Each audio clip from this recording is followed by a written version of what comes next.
Hey there, boys and girls. Today, I clamped my Powerbass XTA 5000D, tuned a few things, and got some pretty surprising numbers out of it. Like I said, I changed a few things around. I was at 6 ohms box rise. Now I'm averaging 2.5 ohms, which is excellent. As well, we're going to try to make this a long but sweet video, short and sweet at the same time. First of all, why are we going to clamp? Well, in Minnesota we clamp because when you clamp your amplifier, and it says 5,000 watts, boom, zing, 5,000 watts RMS, but that doesn't really happen. There's something that's in play called ohms resistance, electrical resistance called ohms in Ohm's law. And they're physics, kind of like energy equals mass times speed squared, whatever. Just, you can't quote me on that. I'm excited. You'll find out why. Now, this resistance affects how much power you can get out of your amplifier, depending on if you have a lot or less. Less resistance means more power. More resistance means less power. But as well, less power and more resistance means more efficiency, better sounding music, less heating up of the amplifier or the subwoofers. Vice versa, if you have, low box rise, means lots of power, lots of current, lots of energy draw, high, wattage, big numbers. Everybody likes big numbers. But when we clamp here in Minnesota, we do it so that we can change classes. My 5,000 watt amp is actually doing 2,500 watts RMS. So what that means is I can go into a smaller class. Kind of like a heavyweight boxer when they go on diuretics to lose weight. It's the same concept. I'm trying to lose power, but still be able to effectively win in another class. Now, when you're doing this, you guys have all seen the videos. If you don't know a video on how to clamp your amps, look at my favorites, and there's some really good ones out there. First things first is you're just going to get a clamp meter and a DMM. Both need to be on AC voltage. You clamp all the positives of your amplifier going to the speakers, and then you take a DMM, plug it in, and set it on 200 volts, alternating current, so that way you can get your higher voltage number. Some amps go up to 100, 130, mine doesn't. Then, once you've done that, you go ahead, you close your car up, you seal it up, you go out to the front, and you have a buddy watching these meters for you. It's the best way to do it, instead of trying to use a hold, do this by yourself, have a friend help you. And you have your buddy watch these numbers, and you have him sitting there with a notepad, just like this. You can see we did a lot of fucking number crunching today, figured out a lot of things. Now, he watches for the amperes on the clamp meter to see where they peak at, and as well the voltage to see where it peaks at. Now, that's for your maximum RMS.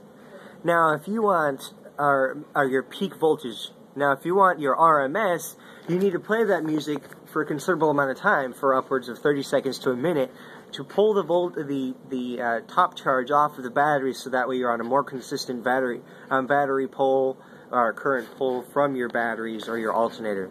In this case, I did it with my vehicle off, so I was just doing this purely on my kinetics, and I did this because I have less drop, more consistent power on my voltage. It only drops 0.5 volts and it never drops any lower. It's just these batteries are mean, and they just know how to keep up with the power, the demand. So you're going to take, when you got the max amperage and the max voltage, you multiply those two, and that's your that's how many watts your amplifier is making. Now, you take the voltage and divide it by the amps to get your box rise. Okay? So, we'll start over again. You're going to take, and you got your voltage and your amperage, you multiply the two, you get watts. You divide volts into amps, or volts by amps, and you get box rise. And what box rising means is that's your continuous ohm load. What's happening when you're playing your speakers, because that Ohm's law, nothing is solid, nothing is ever permanent.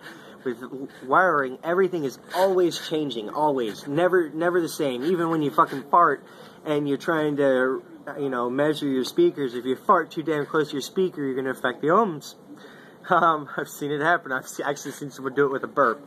Thank you, Mr. Pohemus, if you watch this. He burped 138 right into the mic. It's pretty funny. Anyways, so we're going to go through here, and I'm going to show you what I did on my current setup. Before I did everything, I was pulling, sorry my screen's dirty, 31.9 31 amps and 78.7 volts. I multiply those two and get 2,439 watts RMS. And these are all 30-second pulls on my batteries when they rest at 12.8 volts and have been charged with the alternator sufficiently. So then you divide these two, voltage and amps, to get your ohms, your box rise. So I have 3.53 total ohms box rise in wiring. So I'm at 3 ohms, I'm getting 2,500 watts. Tell me that Powerbass isn't kicking some mean power. Here's where we're getting to the interesting part. Everything was turned out flat. Completely flat. Everything completely flat. All -5. Tweets negative. They're all just as far down as they possibly would go on that last one. And now on this one here, we put the bass boost, which is centered at 40 hertz. We put it at halfway. We got 80.5 volts, 32 amps, which breaks out to 2,576 watts and 2.51 ohms box rise. That's with a bass boost at half. So 2,576 watts. So not too big of a difference. This was at 40 hertz, and it wasn't turned up all the way. Now this one, 40 hertz, bass boost all the way. We got 85.4 volts, 45.6 amps. Multiply those two to get 3,894.24 watts with 1.87 ohms box rise when you divide the amps and volts. And that was a 40 hertz tone. Now here's where we get into the fun stuff.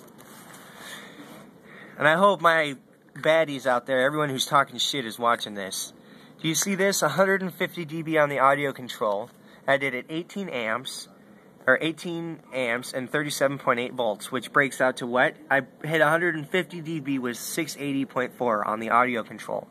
That's with 2.1 ohms box rise, so 3 ohms total, and that was at 40 hertz. Then we went nuts. This is with everything still negative, bass boost up all the way, volume all the way, and gain adjustment knob all the way up. Bass boost knob anyways. So we did 158 dB, 90 volts, 34.3 amps. That was 3,087 watts at 2.62 ohms at 35 hertz. Now you ask, well, why is it less power and a higher dB? Well, you have, the more efficient your box is, the more box rise you have and the least amount of power. So that wherever you're getting the least amount of power is where you're hitting the highest dBs. So you'll notice that at 35 hertz, 158 dB, I'm only at 3,087 watts. That's considerable from where we started at 153 dBs here at 2,439. Now here's the kicker, wicker dicker, because we love kickers. See the song, Bass Ballin'? 157 dB on the audio cue. 44.7 times 92.3 equals 4,125.81 watts. As much as I could scream out. That's with everything turned up all the way. Just clipping like a motherfucker. Just going at it. And on music. And that's a 2.06 ohms of box rise. So, what people need to learn today is, first of all, volts times amps equals watts. Volts divided by amps equals box rise. And you always add your box rise that you get when you divide the volts and amps you add the for example, mine is 2.5 average, 2.5 ohms plus the 1 ohm load that I'm wired to, so it's 3.5 total load, or total active load when the speakers are on, the music is playing. Now, to find that I'm at 3.5 ohms, roughly, or 3.3 to 3.5, because it really does vary depending on the frequencies. My Powerbass XTA 5000D is putting out 5,000 watts at 3 ohms. Or 4,125 watts at 3 ohms. That's pretty damn cool. That's super badass. 95 dB efficiency on these amps really pays out. They're very expensive, the XT5000s, but any of their Powerbass line is great. This is hopefully just a little bit. I'm not trying to. This isn't a how-to. I'm just trying to give you the tips and the tricks, as well. A few times I like to repeat a few times so that way everybody gets it, how to do it. And again, we'll go over. You clamp all. And I repeat, all. If you got a 4-channel amp, a 2-channel, 1-channel, you're going to clamp. This is only for a subwoofer amp, though, I'm telling you guys. You clamp all the speaker leads, you get the voltage, you get the, and then you put the you clamp all the positive speaker leads. Then you take your DMM, put it on voltage, alternating current, both for your clamp meter and your DMM. Then, like I said, you do your burp or your tones, you do them all. The more you do, the more accurate you know your system, the better you can control your volume and change your classes, like I was telling you about, and compete in different classes. But this here is both, like I said, a few tips and tricks, and as well, you know, consider it an advertisement, man. I want you guys to go out and sell whatever fucking amps you're using and buy a Powerbass amp. My amp has never gotten hot. I have never once had a single problem, except for me ripping out the cord because I'm a fucking idiot. I ripped off the plug on the remote base. But you call them up, and $20 you got a new cord. And trust me, I mean, just the build quality on these things is just fucking rock solid. I've never felt such a solid piece of equipment in my hands before.